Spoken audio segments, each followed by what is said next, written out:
प्रेक्षक हो नमस्कार। अध्यात्म आणि विज्ञान यांच्या समन्वयाने जगामध्ये शांतीचा संदेश देणारं एकमात्र विद्यापीठ ते म्हणजे विश्वधर्मी प्राध्यापक डॉक्टर विश्वनाथ कराड सरांनी साकारलेलं MIT हे विश्वविद्यापीठ। सरांच्या संकल्पनेतून साकारलेली विश्वशांती केंद्र आळंदी, माईर्स MIT पुणे आणि समस्त गावकरी मंडळ रामेश्वर आयोजित संत श्री गोपाळबुवा महाराज अखंड हरिनाम सप्ताह श्रीरामकथेचा भव्य दिव्य कार्यक्रम नुकताच पार पडला। तीच कथा आपणा सर्वांकरता आम्ही या चॅनलच्या माध्यमातून घेऊन आलो आहोत। प्रेक्षक हो, मागील रामकथेत आपण पाहिलं सीता आणि तिच्या बहिणींची सासरी पाठवणी झाली त्याची कथा। या भागात पाहूयात वडील आणि मुलगी यांच्या नात्याचं सुंदर वर्णन हरिभक्त परायण रामराव महाराज ढोक यांनी केलेलं। याच्यात कोणी दुर्दैवी मावली असेल, ती 2 वर्षाची होती अण्णा, तिची आई मेली 2 वर्षाची। बरं, तिच्या बापाला भाऊ नाही, तिच्या बापाला बहीण नाही, तिच्या बापाला आई नाही, बाप नाही, कोणी नाही, फक्त 32 वर्षाचा बाप न 2 वर्षाची मुलगी। मित्रमंडळी धावली, प्रेतयात्रा ते गोड जेवण सगळे उरकलं। 15 दिवसांनी 2 वर्षाच्या लेकीला आंघोळ घालून काजळ पावडर कडेवर घेतलं आणि बाप चौकात आला। 2 वर्षाची मुलगी। काय झालं, एकाएकी गळ्याला बिलगून मित्रमंडळी भोवताल उभी झाली। गळ्याला बिलगू बिलगू ते 2 वर्षाची मुलगी बापाच्या गळ्याला बिलगून रडू रडू म्हणाली, बाबा रोजच म्हणताय तुम्ही, आज नेऊन देतो मम्मीजवळ, आज नेऊन देतो मम्मीजवळ, आज नेऊन देतो मम्मीजवळ, किती दिवस झाले माझी मम्मीची भेट नाही, आज माझ्या मम्मीजवळ नेऊन द्या। कारण ती रोज म्हणायची ना, मम्मी कुठे गेली पप्पा? देवाच्या घरी गेली बेटा। आणि देवाचं घर कुठं असतं? ते आकाशात तारे आहेत ना तिथे। आता कधी येईल माझी मम्मी? आता कधीच नाही येणार बेटा। मग मलाच मम्मीजवळ नेऊन द्या ना पप्पा। उद्या उद्या नेऊन देईल, उद्या। असे 15 दिवस गेले। आज मुलीनं आठवण काढली, रोजच म्हणताय मम्मीजवळ उद्या नेऊन देतो, उद्या नेऊन देतो, किती दिवस झाले मम्मीची माझी भेट नाही, आज मला मम्मीजवळ नेऊन द्या। हे ऐकलं आणि सगळे मित्र रडू लागले, अण्णा अरे कसं सहन करशील बाबा रे, हे आम्हाला नाही बघवत रे, तू असं कर, आम्ही सर्व प्रयत्न करतो, दुसरं लग्न कर। पांडुरंगाची शपथ घेऊन सांगतो तुम्हा मित्रांना, मी एवढी ताई जगवणार, दुसरं लग्न करणार नाही। पुन्हा 6 महिन्याचा काळ गेला। पत्नीच्या आठवणीनं रडत बसण्यापेक्षा अण्णा दुःखाचा विसर पडावा म्हणून त्यानं तीर्थयात्रेचा निर्णय घेतला। 2.5 वर्षाची लेक कडेवर घेतली, सामान घेतलं पाठीवर, भांडी कुंडी अंथरूण पांघरून कपडे। हिमालयाची यात्रा, हिमालयाची यात्रा चढत असताना थकून गेला, श्वास वाढला, लेकरू कडेवर आहे, सामान पाठीवर आहे। ब्राह्मण काका, एक भगव्या वेशाचा तरुण संन्यासी यात्रा पायी करत होता, परिचय नव्हता, पण त्या संन्याशाला दया आली आणि तो संन्यासी यांच्यापर्यंत आला। दादा, आपके पास जो बेटा है ना, थोड़ी देर के लिए मेरी गोद में दे दो, आपकी थकान उतर जाएगी, सांस बहुत बढ़ गया, मुझे भी आनंद मिलेगा। आप ब्रह्मचारी हो क्या महात्मा जी? हाँ। संसारियों के सुख दुख का आपको स्वानुभव नहीं है? नहीं दादा। ये बेटा होता तो थोड़ी देर के लिए आपके पास ज़रूर देता महात्मा जी, लेकिन बेटी है। और ये भी सुनो महाराज, बेटी का बोझ पिता को नहीं लगता। जिस पिता को अपने बेटी का बोझ लगता है महात्मा जी, दुनिया में वो पिता पिता होने लायक नहीं है। 6 महीना पर ही इसकी माँ मर गई महाराज, संभालने के लिए कोई नहीं, तो मैं साथ ले आया यात्रा के लिए। आता मुलगी 3 वर्षाची, घरी आला बाप, बालवाडीत घातली मुलीला, आणायला जायचा। असं करता करता मुलगी पदवीधर झाली, टेकाळे सर। आता 25 वर्षाची झाली। 23 वर्षाचा काळ कधी गेला बापाच्या आणि मुलीच्या लक्षात आलं नाही। एक दिवस त्या मुलीला पाहायला पाहुणे आले। नाना, गोरी गोमटी देखणी शिकलेली मुलगी पाहुण्यांनी पसंत केली, लग्न ठरलं। आजपासून 1 महिन्यानं तारीख ठरली। शर्माजी बाप सोडायला गेला स्टँडवर पाहुण्यांना, त्यांना गाडी मिळाली, नमस्कार वगैरे झाला, पण स्टँडवरून बाप वापस फिरला घरी यायला, पावला गणिकांना त्याला घर दिसू लागलं. भाग्यवान मुलगी आहे माझी, श्रीमंत सासर मिळालं तिला, घरानं पारमार्थिक आहे, कल्याण झालं माझ्या लेकीचं. 1 महिन्यानं लग्न आहे, 1 महिन्यानं माझी ताई जाणार आहे. माझी ताई गेल्यावर या दुर्दैवाच्या घराला कायमचं कुलूप लागणार आहे आणि माझी भिकाऱ्यासारखी दैना होणार आहे. रडत आला बाप स्टँडवरून. आता मुलीजवळ कसं रडावं म्हणून आपल्या झोपण्याच्या खोलीत गेला, आतून लावली कडीन, उशी भिजेपर्यंत बाप रडला. संध्याकाळी मुलीनं स्वयंपाक केला बापासाठी, तिच्यासाठी. शर्माजी 23 वर्षाचा काळ गेला होता. मुलीशिवाय बाप जेवला नव्हता टेकाळे सर, बापाशिवाय मुलगी जेवली नव्हती. आजही 2 ताटं तयार केले. स्वयंपाक करता करता मुलगी रडत होती. मुंडे साहेब, लग्न जुळलं माझं, 1 महिन्याने लग्न आहे. पप्पा म्हणाले तुझं कल्याण झालं. माझं कल्याण झालं पप्पा, तुमच्या आवडीनिवडीचे पदार्थ मलाच माहिती आहे. मी 1 महिन्यानं जाणार आहे.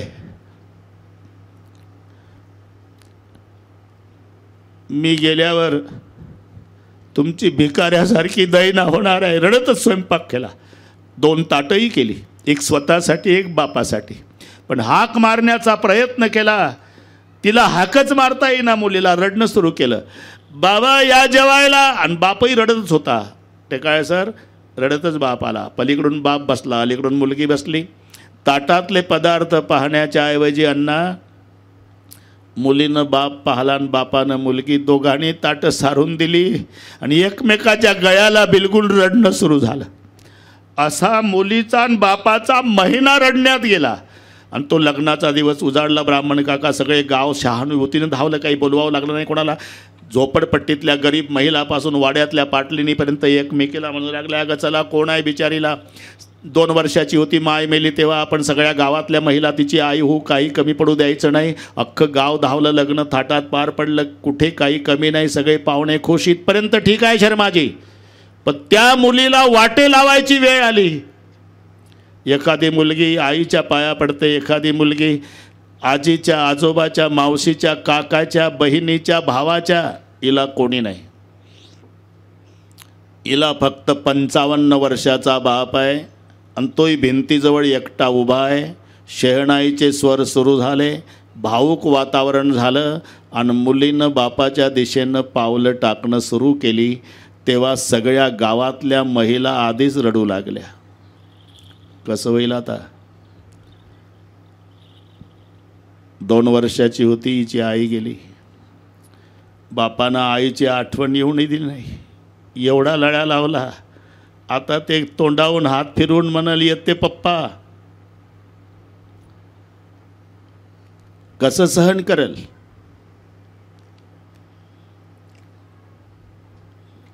महिलांचं रडणं सुरू झालं. इकडे मित्रमंडळी एकमेकाला, का रे आता काय मदत करायची रे. महिना झाला धावलो आपण. आता ती गळ्याला बिलगुन रडल न येते बाबा, तेव्हा काय मदत करणार. मित्र रडू लागले, महिला रडू लागल्या. बाप दगडाच्या मूर्तीसारखा भिंतीजवळ उभा आहे, हालचाल नाही. सगळ्या समाज पाहतो. मुलीनं पायावर डोकं ठेवलं, अण्णा तरी दगडाची मूर्ती जसा बाप. उभी झाली, तोंडावून हात फिरवला आणि जेव्हा गळ्याला बिलगून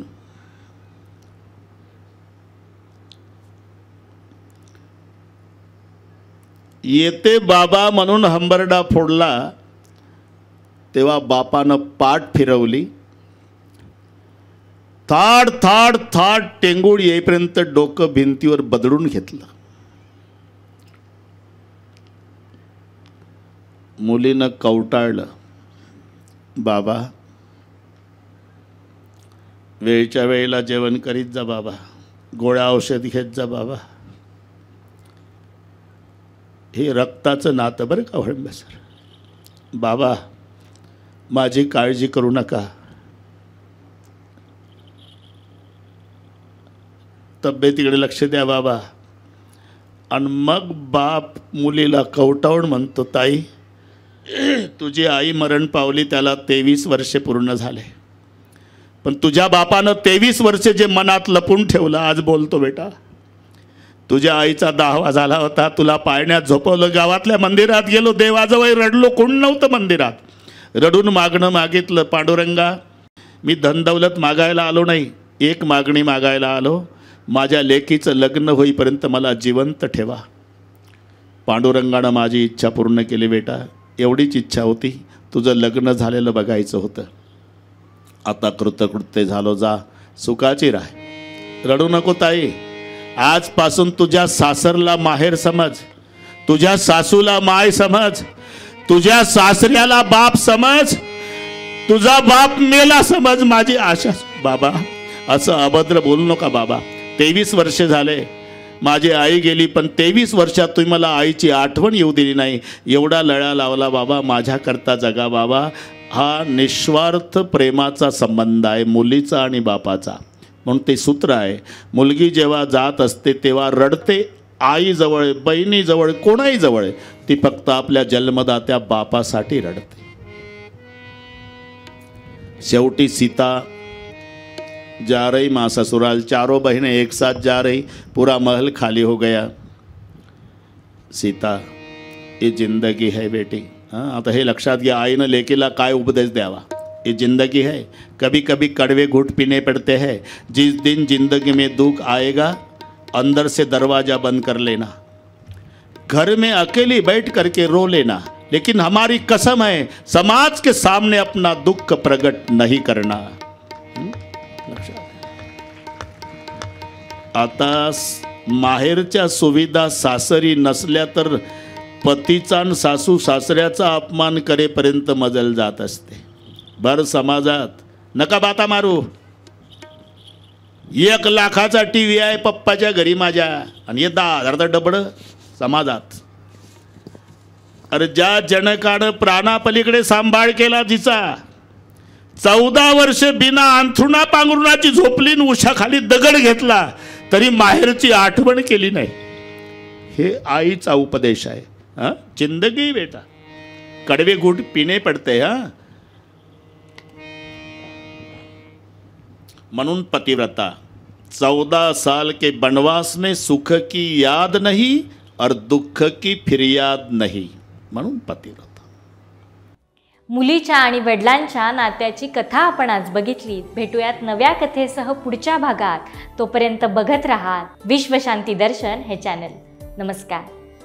20-22 वर्षेच आईकडे थांबायचं आहे, जन्म सासूकडे काढायचा आहे. मग सासूला आई समजलं तर काय बिघडलं. एका वाक्यात सांगतो, ज्या दिवशी सासूला सुनला वाटल सासू नाही माझी माय आहे, एकही म्हातारी वृद्धाश्रमात जाणार नाही. आणि ज्या दिवशी सासूला वाटल सून नाही माझी पोटची मुलगी आहे, आमच्या देशात एकही सून रॉकेल वतून पेटणार नाही.